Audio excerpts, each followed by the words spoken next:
মই বনাই থকা ঘৰটো কেনেকুৱা হ'ব, কি থাকিব আৰু কিমান কাম আগবাঢ়িছে আজি আপোনালোকক দেখাব লগ।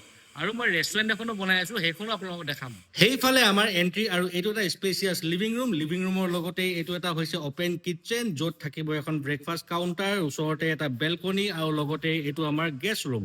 এইটো 12x13 মানৰ এটা বেডৰুম হয় আৰু ইয়াৰ লগতে এইফালে আমাৰ ডাইনিং হললৈ এণ্ট্ৰি হয়। এইটো ডাইনিং ৰুমৰ পৰা অকণমান আগবাঢ়ি গ'লেই এইটো হ'ব এটা কমন বাথৰুম আৰু ইয়াৰ পাছতে মাষ্টাৰ বেডৰুম আহিব, master bedroom 1 and master bedroom 2। Bedroom 1লৈ যদি যাওঁ তেতিয়াহ'লে এইটো এটা 15x15 ডাঙৰ বেডৰুম, য'ত থাকিব এটাচ বাথৰুম আৰু এটা বাৰ্বিকিউ কৰিবৰ কাৰণে এটা বেলকনি।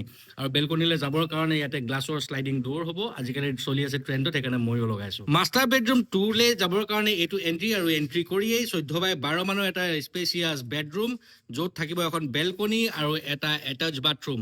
আৰু ইয়াতো মই ভাবিছোঁ যে এনেকুৱা শ্লাইডিং ধুনীয়াকৈ UPVC চলি আছে, তেনেকুৱা শ্লাইডিং ডোৰ দিম গ্লাছৰ, খুব ভাল লাগিব। আপোনালোকে দেখিলে বহুতখিনি কাম হ'ল আৰু বহুতখিনি কাম বাকী আছে। এতিয়াও এটা পাৰ্টত ইলেক্ট্ৰিচিটি ফল চিলিঙৰ টাইলছৰ কাম হৈ গ'ল আৰু এটা পাৰ্টত কৰিবলৈ বাকী আছে।